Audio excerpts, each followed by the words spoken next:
So this week's podcast, we're going to be chatting for around about an hour. And actually, after the save had done, me and Nige carried on for about another hour afterwards. So he's kindly agreed that he's going to come back and talk to me for another hour afterwards for all the stuff that we talked about and we just didn't record. But we're going to do it on the bank next time.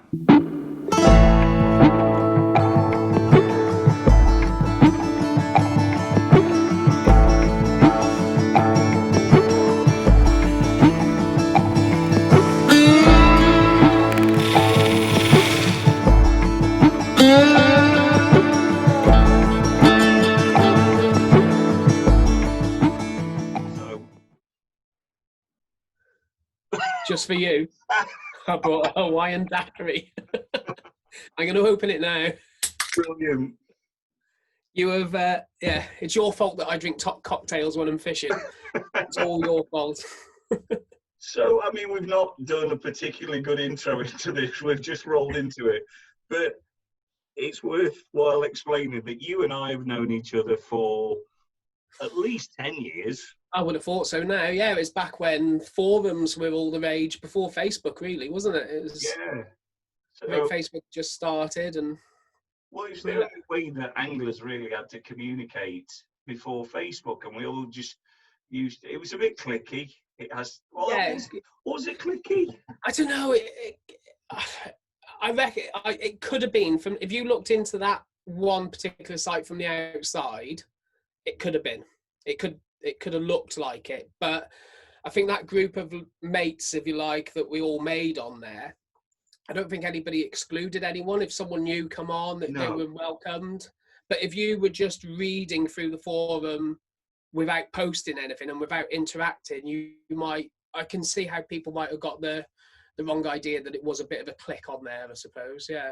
I think I've been on other forums and it was clicky, and even if you ask a question or try to interact, you just get, pushed out, or you're absolutely right. The one we used to go on was very inclusive, and we actively used to encourage new people on because there was new questions and there was new topics, and it was good when new members joined. But then I think Facebook came and it put a side through. People started drifting off, and there was a few fallouts on there, wasn't there, through various different issues, shall we say? And some people got banned, Neil, didn't they? It was always the banana swinging around. Yeah. I was quite a bugger. I used to reinstate people after they got banned. I'll let Neil back on for a minute. There's you and Stuart, I think, weren't there, that got banned quite a couple of times, or... I was always a model citizen on any forum that I went on to. So that's how we know each other. As we were just talking 5 minutes ago, and I said the reason why I wanted to have you on as guest number one on the podcast was you've done what a lot of people dream about doing. You were normal bloke, normal job, 9 to 5. I may be wrong in that, but that was always my perception. And then a couple of years ago, I don't know how long it is now. About two and a half years ago now, I think it was. Yeah. You announced that you were leaving your job and joining the world of the tackle trade, and how was it? It was something that I made the decision that I wanted to work in the tackle trade a long time ago.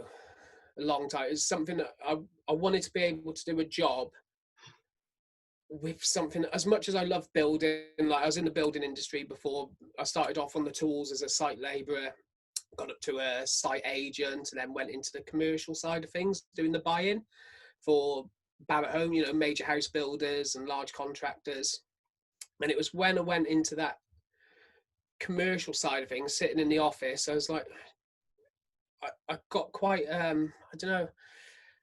quite apt for working with numbers and charts and figures and stuff like that, and I just developed that side of my career, planning, organising. It's totally different to being on site, being told, right, go and build that, read a set of plans, that's what you build, and there's no license for anything. And I really enjoyed that commercial side. And it was about, I moved down to Somerset. I'm from Shropshire originally. I moved down to Somerset back in Shropshire now, but when I was down there, I sort of like made a decision that I want to work in fishing, and Yeah. I didn't mind where it went, where it took me. It was a decision that I made, that I said I'm gonna do it, and it was like a goal, if you like. And I looked at different things, ways you can be an angler. Not very many are, but you could be an angler. I was never going to be that. I was never going to be Terry Hearn or anyone, just an average angler. So that's wiped that one out. And then I could have been a photographer, videographer. I just looked into all different sort of like jobs that can be done in the trade. And I didn't have the skill set for any of them really, other than being a buyer. And I sent a few emails out to different manufacturers asking if they had any buying roles going, and no, there wasn't. And yeah, you just got the blanket, oh, we'll keep your name on file, and yeah, we'll come back to you if we ever get anything. And no, I was never expecting anything back. And I seen one day that someone was looking for an agent for selling the tackle. I didn't apply for it. I thought, well, that's my route in, because I'm a buyer. I'm dealing with products. I'm dealing with salesmen all the time, with reps all the time. So I thought that was my sort of in route then. So again, made another conscious decision that my goal is to get a job in the tackle industry in sales, whether that be a rep, a sales manager, a sales office. Obviously where I lived, there wasn't any offices around. So that then pushed me back to being a rep, but had no experience of selling, had experience of buying, and I had experience in the building industry. So I got a job in sales in the building industry, and then just developed my skill set from there to make sure that when I actually went for the job with a tackle manufacturer, I could say, I can sell, I can do this, that. This is the skill sets I can bring to you. And that's what I try to do. And built my experiences up. Even though you're selling bricks and blocks and timber and different bits, it's that relationship building, that sales forecasting, reporting.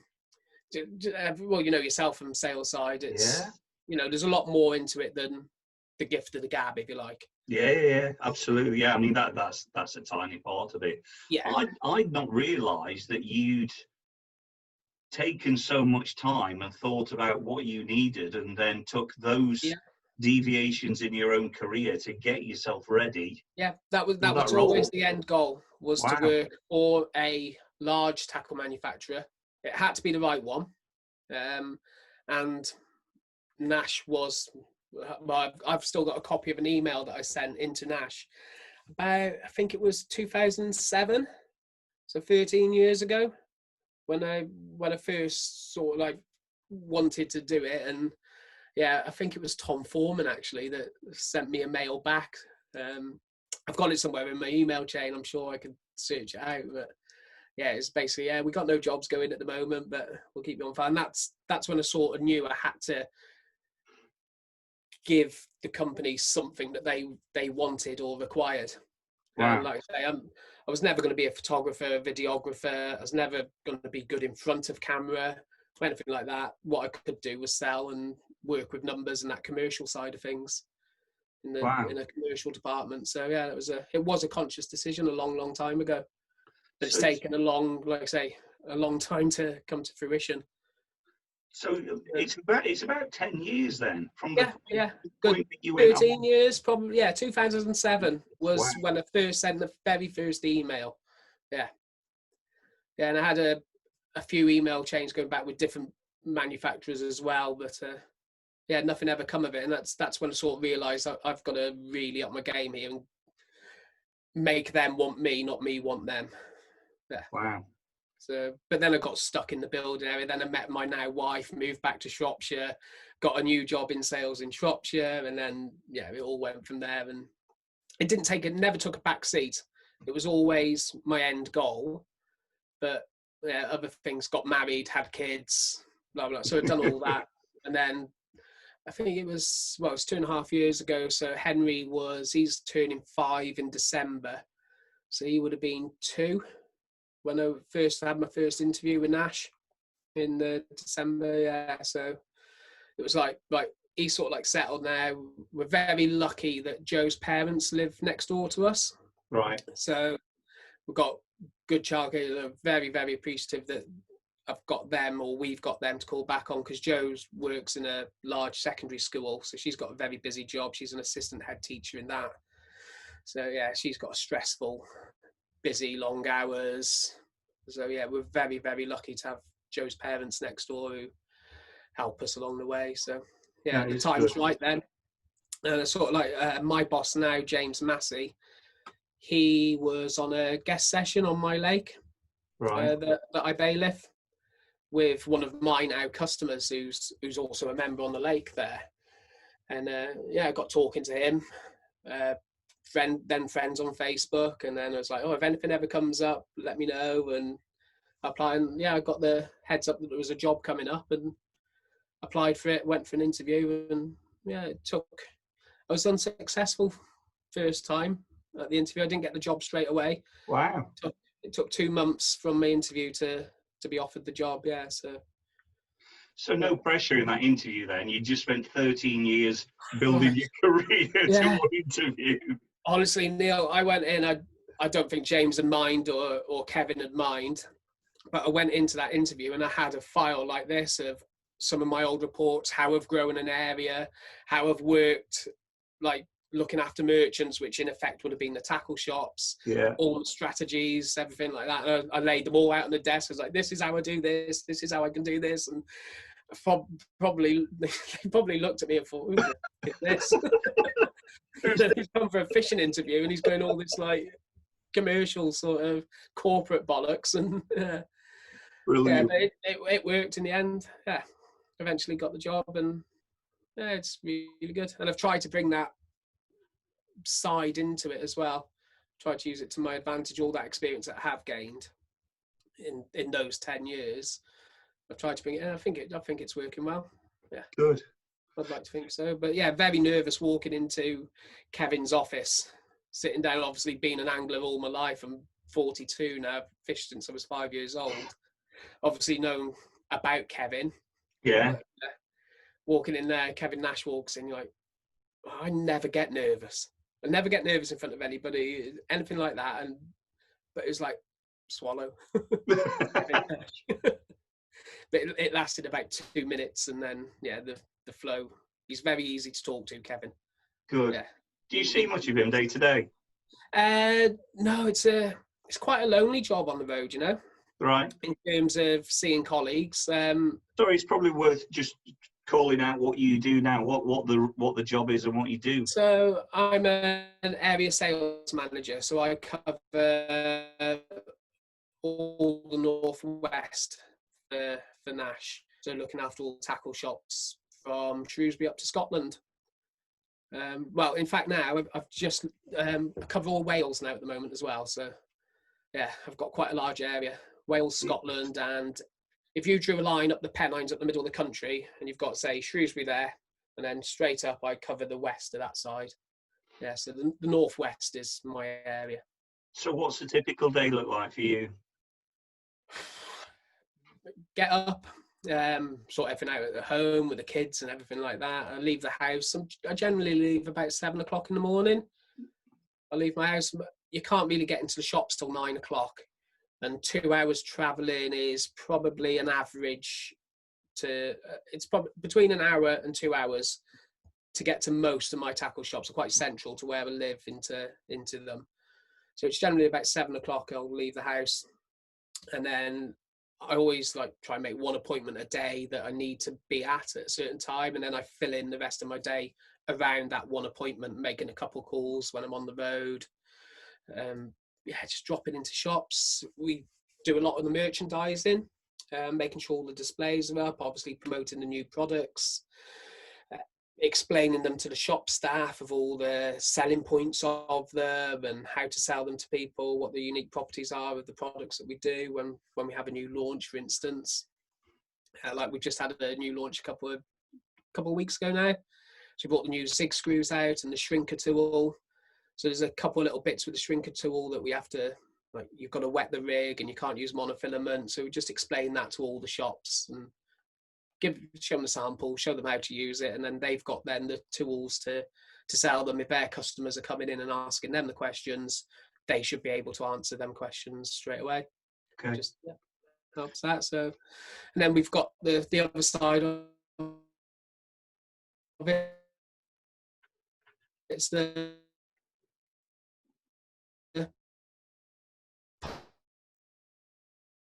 public shows as well. You just broke up a little bit there, Nige. I've just got you back. So you've got all that side as well. So what does what's the shows going to look like this year? Yeah, I think my connection's a bit unstable. I've got you back, but you're frozen. Can you hear me?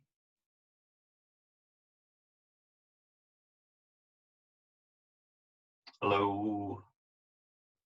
Are you there? I've got you back. Bloody technology. Are you back?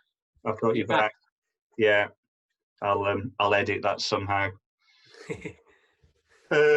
Yeah. So you're just sort of saying that you've got all the shows and that kind of stuff. With COVID, how are the shows going to run this year? I suppose it's a little while till they start to kick off, because usually they're a bit winterish, aren't they? Yeah, so they generally start January time. Right. Is especially the ones in this country. There used to be the Sandown show that the Carp Society hold. Yeah. That was always November, but I don't think they're having one this year. I think they're having one at the Malvern Showground now. They've changed their show round a bit. Right. I think they're going to release some details of that pretty soon, I think. So it's generally January time that we start on them. So this year we got the Brentwood show done, and we got the Northern Angling show in this country, and that was Northern was the end of February, and we were due to go to the big one, and I think the big one was due the end of March, so it was right on lockdown. They cancelled it quite late, unfortunately, but we were actually in France when it all started kicking off, doing a show in France. Right. Big public show over there, and it was getting a bit dicey then. We kept on hearing reports coming back from the UK of we're going to go in lockdown and everywhere's going to go. It's like, God, we're going to get stuck in France. Haven't even got our rods with us. How much tackle have we got between us? Just clear the show tackle. All the stock of the show's gone. Brilliant. Yeah, but so it's been a strange year for the shows this year. We got half of them done, I suppose, but who knows what's going to happen next year. So are you starting to plan them, or is it just wait and see? It's Tom Foreman's our show manager, so he will be doing all that and looking after that. We, as a sales team, we don't get involved until probably the week before the show. Right. And just with the setup and everything like that, and we're always helping out with the displays and any ideas that we get, how we can display product and everything. But Tom's got a really big job on his hands throughout the year. For instance, when the Northern Angling show finishes, he'll start looking for next year bits of what we can do. It's a big full-time job that he's got there. Yeah. So that's all he does. He just literally does shows all year. He's his title is, I think his title show manager, something like that. Wow. But it's a big undertaking. He works really, really hard, Tom. Well, as everyone does at Nash, it's like a common theme. Everyone puts the graft in there, and I suppose when you got someone as like Alan Blair and Kevin at the forefront of the company and the work ethic that they've got, it rubs off on you. Yeah, it's hard not to work hard, if you know what I mean. It's harder not to work hard than it is to. You can't. Yeah, you don't feel like trying to skive at any point. Well, I suppose if you're doing something that you genuinely enjoy, I mean, it's taken you 10 years, 15 years to get to the job, and you're not likely to turn up and then go, "Oh, easy street now. I'm not going to put any hours in." Yeah, it's that old adage, isn't it? If you enjoy what you do, you never do a day's work. But it's right. Yeah. I never used to believe that, I used to think, nah, people say that and they still got to go to work. It's still a job, but it's absolutely true. Absolutely true. I've don't think I've ever worked as hard or as many hours as what I do for Nash, but it doesn't feel like I'm doing it. Yeah. Just does not feel like I'm doing it. Cool. Not, I don't want that to sound like I don't do it. Kevin, if you're listening, I do work hard, honestly. 4 hours a day, every day. Yeah. But it's enjoyable work. Yeah, no, I look at the guides in Florida when I go out there, and I envy them because they're doing the job, you know, taking customers out every single day and fishing every day. I know it's hard work, and I know that, you know, they're getting up early and finishing late, and there's a lot of work that goes off that you don't see. But same as you say, to some extent, they've got to feel like they're not working. They're going out fishing with different people every day. So I totally lost you then, sorry, mate. All I got was the last sentence, going out fishing every day. I was thinking, what, when? Where are we going? No, I was just saying the Florida guides, when you see them going out every single day, they're long, hard days, but you're fishing. And anytime you're doing that, it's got to be a good day out. Better than looking at four walls every single day in lockdown anyway. Yeah, well, you were just saying before, weren't you? You've been sat in that office for how long now? In your home office? 4 or 5 months. Yeah. The same day in and day out, walking upstairs, sitting down in my office and starting work, finish, dinner, rinse and repeat. And go and go and go, yeah. Yeah. Yeah, it's one of the benefits, like the role that I do for Nash is I get to meet so many new people. I've made some really, really good friends over the last 2.5 years as well, both colleagues and customers, and my customers as well. We've made some really, really good mates out of it. But fishing always does that. There's so many good people in fishing that when you meet a mate of a mate who's into fishing, you know you're going to get on. Yeah, it's funny. I was at a place called the Crocky Trail yesterday, which is in Chester.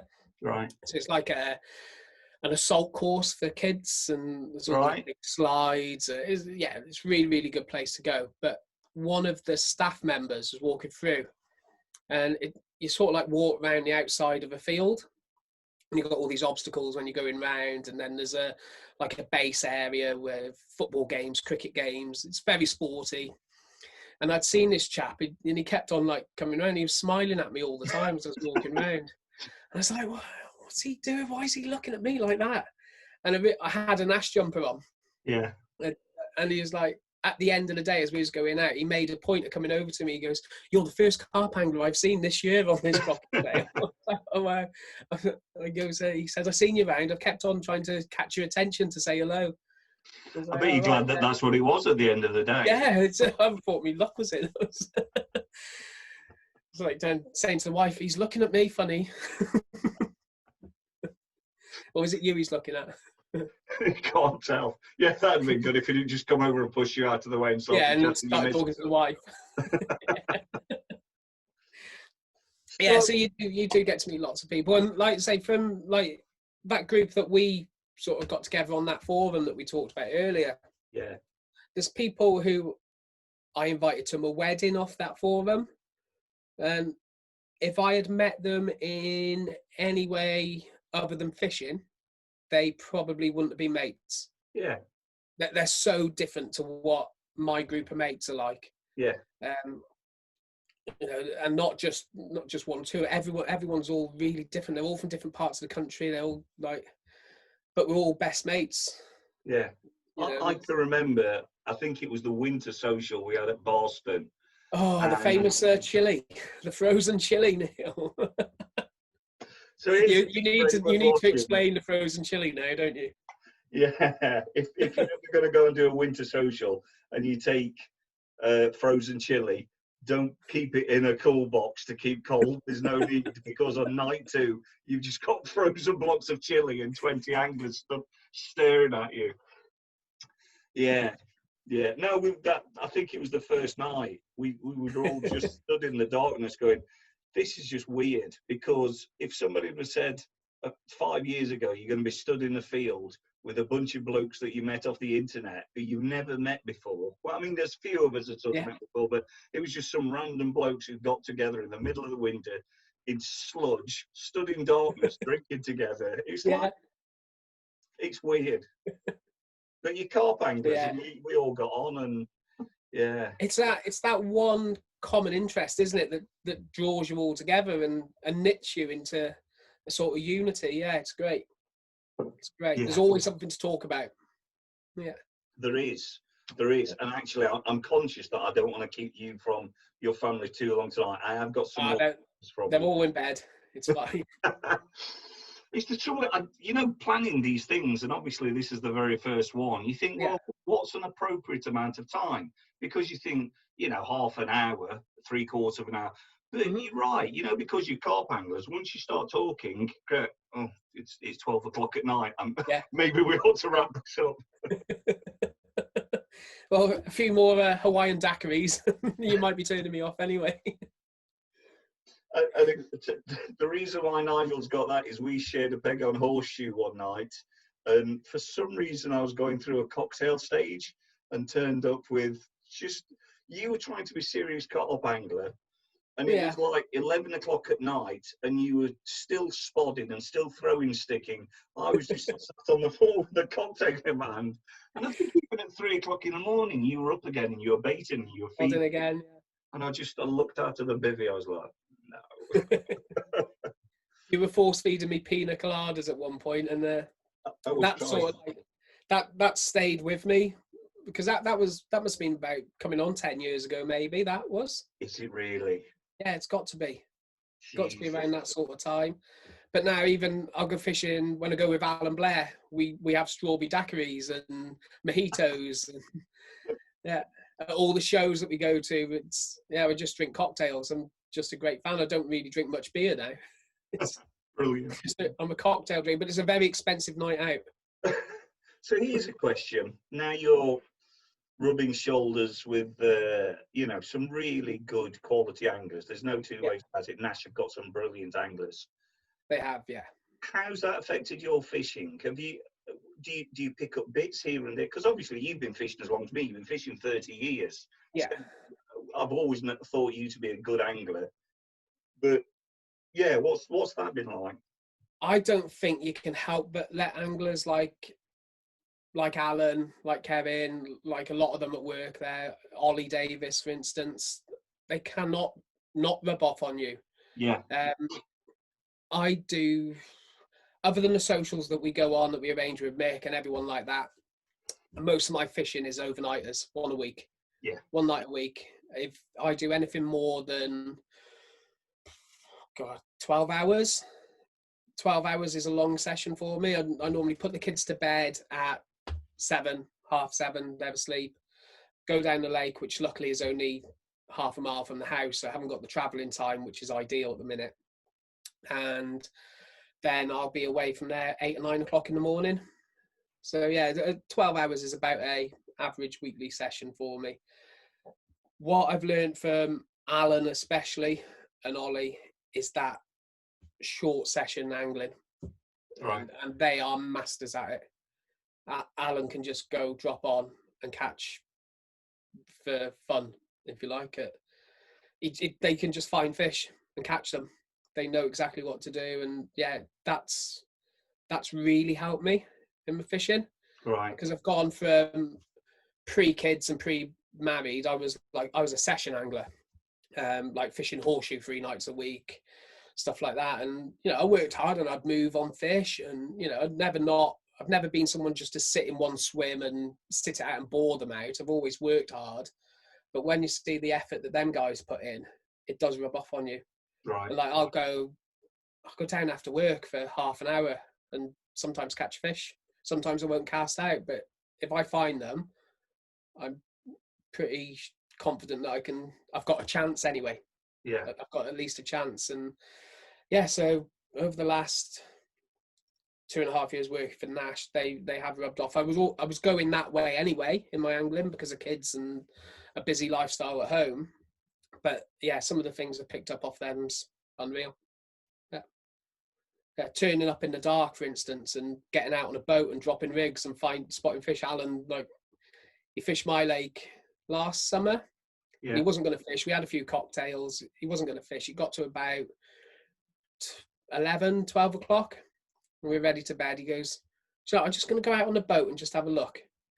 And he went out on the boat at midnight, found some fish in a margin, come back, tied all his new rigs up, specific for that spot where we had seen them, gone back out on the boat, baited for them, come back, put his rods, and they were tight under a bush as well, put his rods out, and it's probably about 2:30, 3 o'clock when he was finished.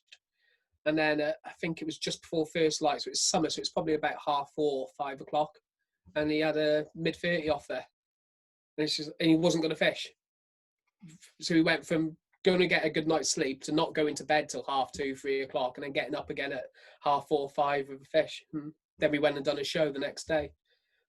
So that work ethic, it does rub off on you in fishing and in your professional career as well. Yeah, I haven't got that level of commitment, but I guess that's the thing about fishing. It's a broad church, and everyone's got to find their own path through it, and it's a lot of differences to a lot of different people.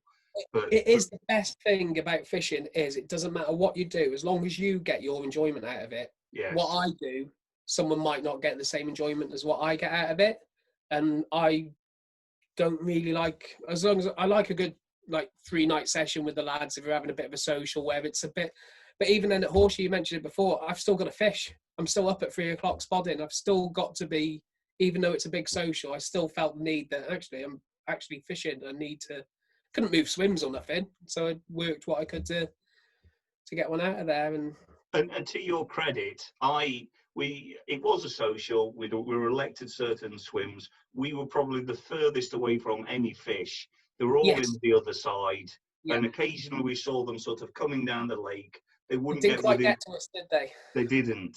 But you were still grafting. I swear there was a wall of boilies in there by the time we left. I've made a big mountain in there. There's a feature that the next person went in and found this gravel bar, but it was all my boilies. Good. So I'm going to ask you 3 questions now, Nige. Okay, mate. So, who would you, dead or alive, like to fish with? So three anglers that if you could choose to do a session with, you would choose to fish with. Can one of them be a non-angler? It can be Linda Lusardi, mate, if you want. Oh, right, okay then. Well, that's changed now. Well, you're definitely showing our age off now. Anybody listening to this? Linda who? The first one, and I don't have regrets, really. I don't generally have regrets, I think. But I would love to take my dad. My dad died a few years ago from a heart attack, hence why I was asking you how yours was before, just sudden out of the blue. And he was never an angler, but he always used to say, "Oh, I'll come fishing with you one day. I'll come one day with you. I'll come one day." I was like, yeah, whenever we can go, and never got round to doing it. And then now I can't. So yeah, that would be my one that I'd really, really like to do. Yeah. Okay. Yeah. I'd love to go back and actually do it there and then. Yeah. And that's probably one of the things that, one of my biggest life lessons, just take the moment when you can. And yeah. You never do know, do you? Mate, you don't. As we talked about beforehand, 4 or 5 months ago, I was clutching my chest and breathing very heavily. And you've got to take your opportunities where you can. You have, yeah. You have. So that my dad would be first and foremost. Okay. Who else would I like to fish with? Past or present? I don't know. As much as I like going on the socials with all you guys and everyone like that, I do like my own company as well. When I'm actually fishing, I do like my own company. It's hard. I enjoy fishing with everyone, and I'll fish with anyone. But trying to pinpoint someone who I want to go with, it's hard because if I'm fishing, I do like to be on my own a lot of the time. That's very common, mate. Yeah. Okay. I'd like to go with you again, Neil, because I don't think the 2 times that we went to Cromwell, didn't we? And I think you couldn't make the Full nights. So I think when we did Cromwell, I just came down for a bit of an overnighter. Yeah. I'd got work commitments, and You did chuck some rods out in the end, didn't you? I think didn't you drop down in one of them bottom swims, sort of? I think I spent the night going around everyone's pegs, having a drink with everyone, and then just falling asleep in the van. The common Yeah, theme but here. any of them lads that I enjoy fishing, like with Mick and Phil and Keith, yourself, you know, all them lads, I'd at the drop of the hat go fishing with them. Yeah.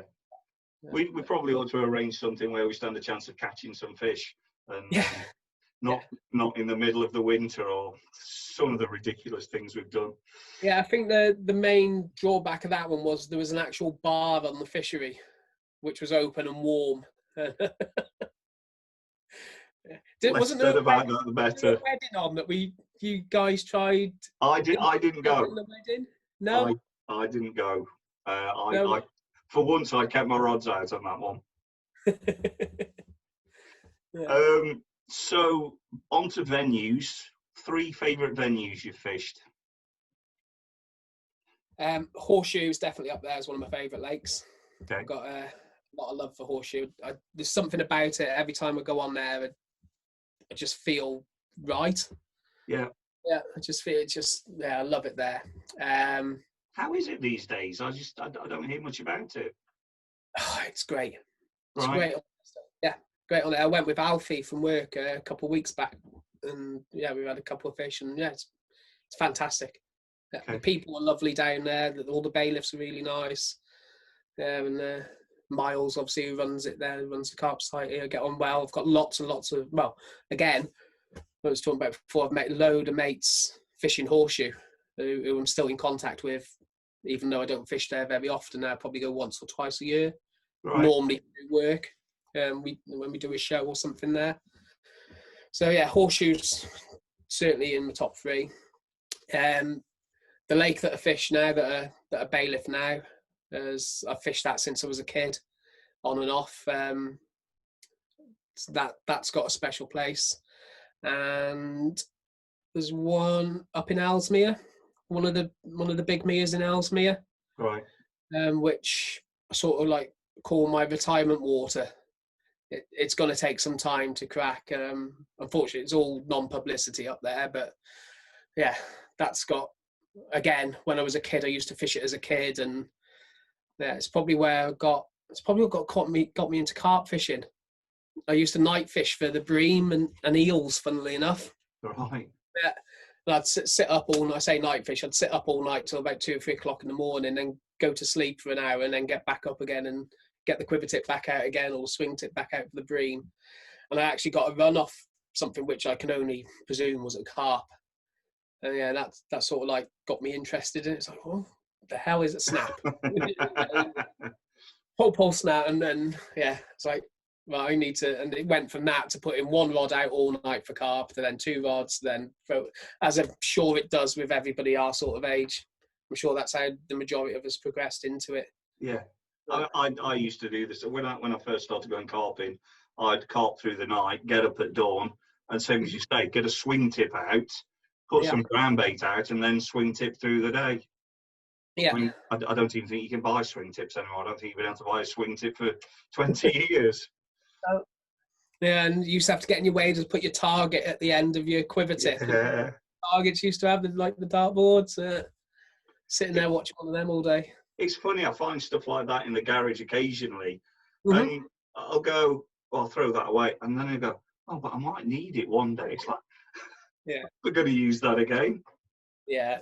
My fishing store is full of stuff like that. Yeah. Where I've got my first rod that my dad bought me when we went on holiday to Devon, a little 6-foot Daiwa, and yeah, still got that, which I'm going to give my kid at some point. But I was going to say, that's the kind of thing that you want to see your lad catch his first fish on. Yeah, exactly. Yeah, it's quite sentimental, that one. But there's loads of bits like you say, some of the old reels and little bits of tackle that I think I'm never ever going to use, but I just don't want to throw them away. Yeah. Even the stuff that isn't sentimental in any sort of way, it's like, oh, just in case, I'll just keep that. It'd be nice to keep. And yeah. Yeah, no, I've got a reel. When I was clearing out the other week, I found my dad's old reel. So we used to fish Cromwell Weir on the Trent in the Okay. 80s, Yeah. and there was nowhere near as many barbel as what there is now. Maybe you catch one a season, but there used to be Yeah. tons of bream. You could have 120, 130 pounds of bream between a couple of you in a day session, and Right. I had an old Mitchell 501, were they? And my dad had this damn reel, and at the time it just looked like something out of the space age. And I found it the other day when I was cleaning out, and I Yeah. looked at it, and Mandy was like, "Oh, you can throw that old thing away," and I was like, "No." She's heard more fishing stories from me than you can shake a stick at. I wasn't going to go into it, but I just looked at it. I was like, "Yeah, that's not going anywhere." Sounds like anywhere. No. So, last Yeah. question for you, mate. I think you might have already answered a bit of this. 3 bucket list venues where you haven't fished, but they're on your checklist. Where I haven't fished. Mm. I've never fished Red Mire. I suppose that's a cliche one, though, isn't it? That everyone will say Red Mire, but hey, it's got something there. I would like to have a go on one of the big French public waters. Right. It doesn't matter which one. I just, yeah, at one point I want to go and just try that style of fishing, something I've never done before. See a lot of the lads at work that go and do that, and then all the French consultants that fish it, and you watch their videos that they put out on YouTube, and it's like this big adventure, boat fishing, and yeah, that's something that, whether I'd like it or not, I don't know, but yeah, something that I'd like to do at some point. And again, maybe one of the rivers, do a bit more on one of the bigger rivers over there. Yeah, other than that, I just want to keep fishing. This country is where it interests me. Yeah. Like, I very rarely go to France fishing on like fishing holidays, if you like, or commercial pay lakes or whatever. Yeah, so if I did go over there, one of them big waters, maybe Red Mire, but it is a bit cliche. I probably would have said somewhere like Raisbury before, back as it was Yes. again, but it was never ever going to be feasible to fish that sort of venue. Yeah.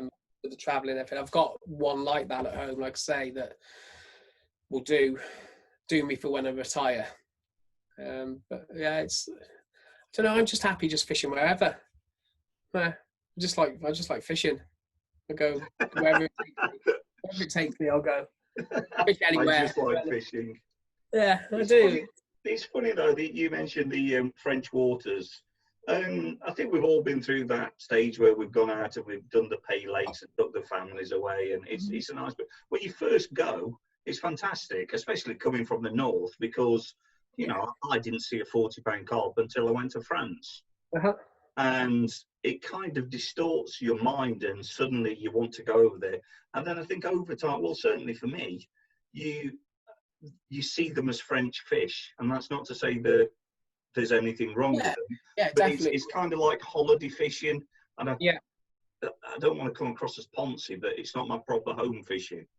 Yeah, I certainly this country is where I see myself doing the majority of my angling. Yeah. But yeah, just when you're saying somewhere where a bucket list is a one-off almost, isn't it? But you never know. I might go over there, fish one of them lakes, and want to do nothing else but go back and fish there, and that style of angling could take over my life. Mate, I know some people who've gone over, tried it once or twice, and before you know it, it's all they talk about. It's all they want to do. I've got one mate who he lived and breathed Cassian for 10 years. It just got him in. Yeah, that's probably the one, isn't it? There, Cassian's probably when you're talking about them sort of lakes. Yeah.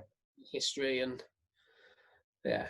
But I think it's got its own unique challenges as well. Until the technical skill that you need is specific to Cassian and its topography. You could go and get lucky and catch a fish, but from the reports that I've seen, it is so technical. And if you could spend 3 or 4 weeks as a very, very talented English carp angler and not even see a fish. Scratch it, I would be, I've no doubt, I'd be well out of my depth over there if I ever went. Yeah, I'd be well out of my depth. I'd have to go with someone who's done that style of angling before, whether it be someone from work or one of my other mates who have been to that sort of place. Yeah, I certainly wouldn't want to try and tackle it. I'd give it a go on my own, but yeah, I would be out of my depth on somewhere like that, I think.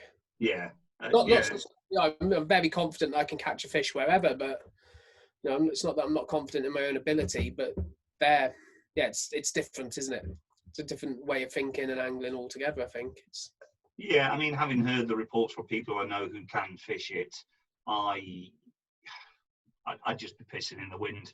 Yeah. Do you know what I mean? Without the in-depth knowledge of the lake and the right swims and the weather conditions of where they're going to be, it's so big, and you're talking, stupid depths of water, and if you put a rig there, you're not going to catch a fish, but if you put it there, you will catch a fish. They can be super picky about where they're picking a rig up from, even in that acreage. Yeah.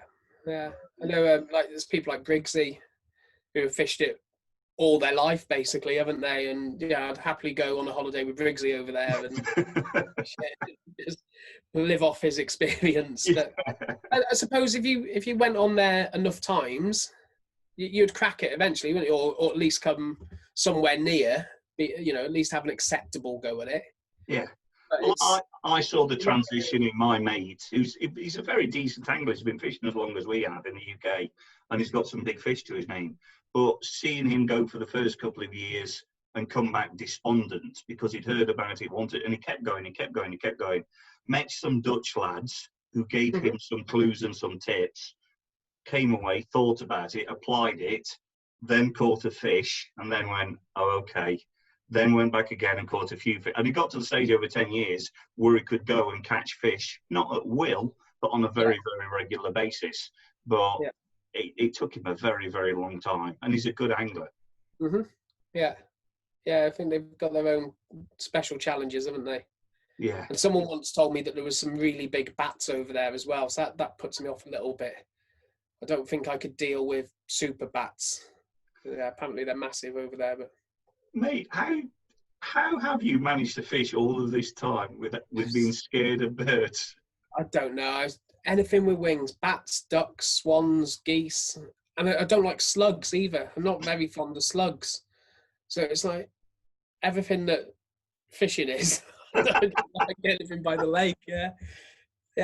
I literally shit myself every time I go fishing. Yeah. As soon as it comes dusk, that's it. I'm under the brolly, and even then I'm worried that they're going to get under the brolly and attack me. Brilliant. Mate, I've kept you talking for an hour. Genuinely, I appreciate your time. We don't get enough time to do this. We don't catch up enough, so this has been brilliant. Yeah, no, it's been great. Yeah. And thank you very, very much for your time. Guest one, podcast one, done. Yeah, who would have thought? No, who would have thunk it? Yeah. All right, mate. I hope you enjoyed that. Me and Nige had a really good time recording it, and actually we just carried on chatting after the camera had finished. I think, as with all friendships, you never get enough chance to catch up with your friends, and we wish that we'd left the camera running, because we spoke for about another hour afterwards. So Nige has kindly agreed to come back on at a future date. We're probably going to go down to his syndicate and record one from the bank. If you've enjoyed it, please do consider liking the video, sharing it, subscribing it. We are relatively small at the moment. We've got big plans, so please do give us your support so we can move the channel on. We've got some big guests coming over the next couple of weeks. We've got the Dean Machine, Dean Macy. He's going to be joining us in a couple of weeks. We've got Mike Spug Redfern. If you've read any of his books, or if you know Mike, he's one of the funniest guys in fishing. And no pressure for me, we've got Keith Arthur coming on in a few weeks' time. As most of you know, Keith has been presenting fishing on Sky, terrestrial TV, radio for the last 30 years. So a month into this role, and I'm going to have to interview one of the biggest names in fishing journalism. So yeah, no pressure at all. Plans for the future: we're going to continue to obviously have great guests along the way. We're going to have tackle roundups from tackle manufacturers, and we're also going to have venue reports. So please do come along for the ride. It's going to be interesting. Thanks for watching. See you soon.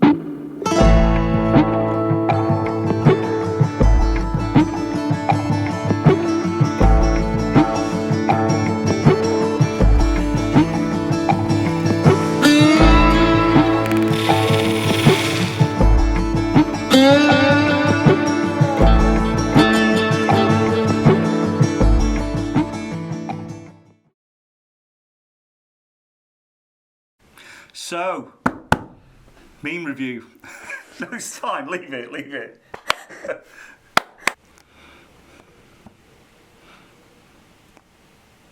So, include some venue reports coming up. No. Meme review.